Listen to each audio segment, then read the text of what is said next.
Lanjutkan kembali diskusi eksklusif bersama dengan Bapak Sunarso selaku Direktur Utama Bank Rakyat Indonesia atau BRI. Kita lanjutkan kembali diskusi kita, Pak Sunarso.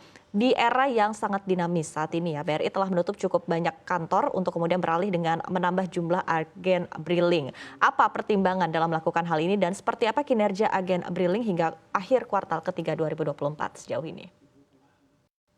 Baik ya, jadi ini kan BRI di dalam transformasinya, terutama di transformasi yang tahap kedua yang kita sebut Revolution 2.0, itu aspirasinya adalah ingin menjadi the most valuable banking group in Southeast Asia and champion of financial inclusion.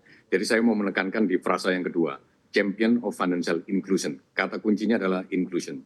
Maka kemudian kita menutup cabang sebenarnya dalam rangka meningkatkan partisipasi masyarakat yang kita kemas dalam kerangka financial inclusion. Maka kemudian agen briling dimaksudkan untuk memastikan terjadinya sharing ekonomi, pertumbuhan ekonomi yang secara inklusif melibatkan partisipasi masyarakat sebanyak-banyaknya. Nah kemudian kita tanya, sebenarnya agen briling itu seperti apa? Dan itu kita mencari jawaban itu, kita riset dulu. Ternyata berdasarkan riset yang dilakukan oleh BRI, jadi masyarakat Indonesia itu ternyata belum fully digital sebenarnya. Gitu. Masih lebih banyak yang menyukai layanan bank itu lewat agen. Bahkan jangankan digital, ke bank aja masih enggan gitu, masih lebih senang lewat warung-warung yang sifatnya ada dekat dengan rumahnya, tetangganya, seperti itu. Tapi intinya adalah masih butuh physical presence dan kemudian juga personal touch. Maka kemudian BRI memutuskan untuk menutup sebagian kantor cabangnya dan mengalihkan layanan itu kepada warung-warung yang dimiliki oleh masyarakat yang kita libatkan dalam bentuk agen briling. Nah kalau gitu agen briling itu apa? Agen briling adalah layanan BRI sesungguhnya, ya persis seperti di cabang, tapi lewat agen gitu ya. Dan agen-agen ini sebenarnya ya bisa berupa warung-warung, toko kelontong dan lain-lain. Tujuannya adalah supaya menjangkau masyarakat lebih luas, lebih dalam dan lebih murah dengan tujuan meningkatkan inklusi keuangan tadi di wilayah-wilayah terutama yang tidak terjangkau oleh layanan bank secara formal. Tadinya itu seperti itu. Dan ternyata alhamdulillah baik gitu. Dan sekarang BRI sudah punya agen briling ini terus tumbuh secara pesat. Kalau kita ingat itu datanya di tahun 2024 ini kita sudah punya 1.022 agen briling di seluruh Indonesia. Padahal saya ingat itu tahun 2015 itu masih 75.000 lah. 2015 itu sekitar 75.000 agen briling. Sekarang sudah punya 1.022. Wow. Ya, 1.022.000 ya, agen briling di seluruh Indonesia. Dan kemudian bagaimana dari sisi bisnisnya? Dari sisi bisnisnya, BRI selama tahun yang lalu, tahun 2023 itu terima 1,5 triliun rupiah fee dari agen briling. Terus berapa yang diterima oleh masyarakat? Yang diterima oleh masyarakat menurut saya sekitar 2 atau 3 kali lipat. Karena apa? Sebenarnya porsi fee itu yang diterima oleh agen itu lebih besar daripada yang diterima oleh BRI. Jadi perkiraan saya kalau yang diterima BRI saja 1,5 triliun, maka yang diterima oleh agen-agen itu total ya maksudnya seluruh Indonesia mungkin sekitar 2,5 sampai 3 triliun kira-kira, mungkin itulah yang diterima oleh masyarakat. Ini benar-benar secara ekonomi. Sekarang untuk membuktikan teori tadi, benar nggak bahwa masyarakat Indonesia masih banyak yang butuh layanan secara fisik, kemudian masih butuh personal touch, ya itu ternyata benar. Karena apa? Ternyata volume transaksi lewat agen briling itu tahun lalu selama 1 tahun itu 1.427 triliun tahun lalu. Ya, volume transaksi lewat warung-warung itu. Sekarang sampai September saja sudah mencapai 1.170 triliun. Itulah kehadiran BRI dengan agen, dengan merelakan menutup sebagian cabang-cabangnya dan bisa tetap melayani masyarakat justru lebih dalam, lebih luas, dan kemudian lebih menjangkau masyarakat lebih banyak. Dan ternyata transaksi lewat warung-warung itu volumenya sangat besar. Demikian. Baik. Ini menarik sekali tadi mendengar penjelasan Anda Pak Sunarso dan juga tentunya impact-nya kepada masyarakat begitu ya melalui tadi agen briling begitu. Dan di satu sisi ketika kita melihat mungkin kita balik lagi ke kinerja untuk di sepanjang tahun 2024 begitu. Tadi juga sekali lagi untuk kinerja hingga kuartal ketiga 2024 ini juga sudah dijelaskan begitu dan cukup impresif juga begitu. Seperti apa mungkin target-target hingga akhir tahun 2024 begitu. Proyeksi kinerja BRI hingga akhir tahun 2024 ini seperti apa? Ya, saya kira sekarang kita sudah ada kejelasan di program-program pemerintah baru, dan kemudian kita meresponnya dengan memberikan guidance bahwa kira-kira kinerja BRI sampai akhir tahun kira-kira seperti apa. Mungkin yang bisa saya sampaikan, kita masih optimis bisa menumbuhkan kredit di sekitar 10 sampai 12% gitu. Meskipun sekarang kita baru tumbuh 8,2%, tapi mungkin di sisa kuartal 4 ini 3 bulan kita masih bisa menggenjot pertumbuhan kredit.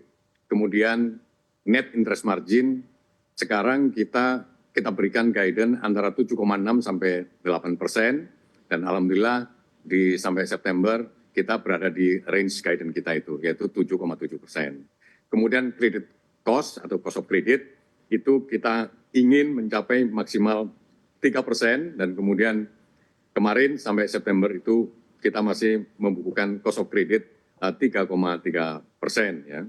Dan maka kemudian kita akan tingkatkan recovery dan juga kemampuan restrukturisasi serta menumbuhkan kredit baru secara selektif. Dan kemudian NPL itu target kita adalah maksimal 3%. Dan alhamdulillah 9 bulan ini sudah tercapai 2,9%, artinya sudah lebih baik daripada target. Demikian juga yang menyangkut masalah operasional, cost to income ratio kita itu kalau tahun lalu kan 41,89%. Dan kemudian kita masih berikan guidance antara 41 sampai 42%. Dan sekarang ternyata masih sesuai dengan guidance itu karena real cost to income ratio kita sampai September itu adalah 41,30%. Demikian kira-kira guidance kinerja yang memberikan gambaran kira-kira proyeksi kinerja sampai akhir tahun nanti. Oke, baik. Yang menarik Pak Sunarso begitu tadi melihat seperti yang Anda sampaikan begitu bahwa memang strategi juga akan disesuaikan begitu dengan upaya-upaya ataupun juga dengan tujuan-tujuan dari pemerintah, utamanya juga pemerintahan sekarang begitu yang baru saja dilantik. Dan kita ketahui bahwa target pertumbuhan ekonomi dari pemerintahan Prabowo Subianto ini adalah di atas 5% dan bahkan target ambisiusnya di angka 8% per tahunnya. Seperti apa mungkin pandangan dari BRI terkait dengan komitmen pemerintah tersebut dan apa saja terobosan-terobosan yang dipersiapkan oleh BRI untuk berperan mendukung pertumbuhan ekonomi Indonesia sesuai dengan target dari pemerintah? Saya kira yang perlu kita lihat adalah aspirasi dari pemerintah dan kemudian pasti akan diterjemahkan ke dalam berbagai kebijakan. Dan kemudian tugas kita di bisnis ini adalah merespon kebijakan itu menjadi bisnis yang real, tentunya dengan mempertimbangkan 360 derajat faktor-faktor pembentuknya, termasuk peluangnya, kemudian threat-nya, dan juga resources kita, kekuatan kita, dan kelemahan kita. Maka dalam merespon hal ini, saya kira mungkin kita sepakat bahwa memang kalau Indonesia ingin keluar dari middle income trap, maka sebenarnya kalau hitungan kita sih butuh pertumbuhan di atas 6%. Tapi syukur kalau misalnya ambisi pemerintah untuk sekitar 8%. Artinya Indonesia Emas itu akan lebih cepat tercapai. Nah sekarang bagaimana meresponnya? Kita melihatnya adalah dengan dua kerangka pemikiran. Kerangka pertama adalah dalam rangka tujuan nasional, di mana ingin mencapai pertumbuhan lebih dari 6%. Maka ada program-program jangka panjang. Ya. Program jangka panjang saya pikir kita juga adakan simulasi bahwa ternyata investasi yang penting adalah investasi di pertama human capital. Dan ini akan related dengan bisnis yang terkait dengan pangan. Baik penyediaan pangan secara kuantiti, kualitinya maupun distribusinya. Kemudian juga bisnis yang terkait sama kesehatan dan juga dengan pendidikan. Inilah sebenarnya bisnis-bisnis yang bisa dilakukan sebagai respon kebijakan untuk investasi human capital secara nasional. Dan kemudian juga ada kebijakan yang lain yang fokus pada hilirisasi produk tambang maupun agriculture. Dan ini pasti dimaksudkan untuk meningkatkan indeks industrialisasi dan juga peningkatan nilai tambah dari produk, serta penyerapan tenaga kerja dan pemerataan distribusi pendapatan. Sedangkan mungkin secara nasional, secara makronya, juga sekarang ini karena kondisinya memang di bawah juga lagi susah, gitu. Maka kemudian butuh program jangka pendek. Jangka pendek mungkin terutama difokuskan untuk menggerakkan ekonomi masyarakat kelas bawah. Melalui apa? Kalau boleh kita usulkan adalah melalui program stimulus proyek-proyek padat karya. Karena ini akan mempercepat perputaran uang, ya, meningkatkan perputaran uang di masyarakat kelas bawah, dan proyek-proyek padat karya itu mungkin bisa kita arahkan proyek-proyek untuk mendukung infrastruktur pedesaan yang terkait dengan nanti program swasembada pangan, apakah irigasi, tersier, dan lain-lain, juga jaringan-jaringan distribusi di pedesaan, jalan, dan lain-lain.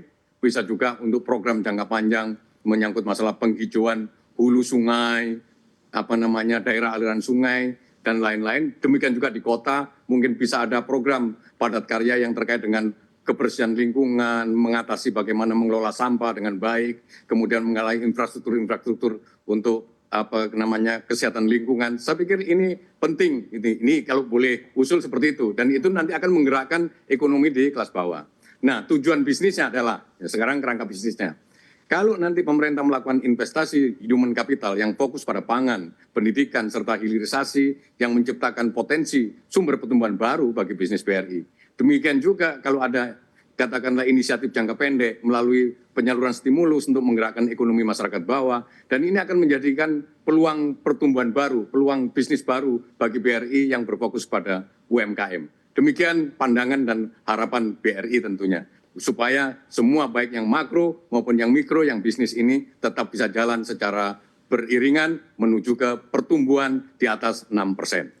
Baik, Pak Sunarso, begitu menarik tadi, begitu banyak ya, artinya peluang begitu besar dan banyak juga yang bisa dikerjakan dan dikreasikan begitu ya. Tadi untuk menangkap peluang yang ada dan juga untuk mencapai target pertumbuhan sesuai dengan target dari pemerintah. Terima kasih Pak Sunarso atas insight-nya pada siang hari ini, sangat menarik sekali diskusi kita. Senang bisa kembali berbincang dengan Anda. Sampai bertemu kembali, sukses dan sehat selalu. Selamat siang Pak Sunarso.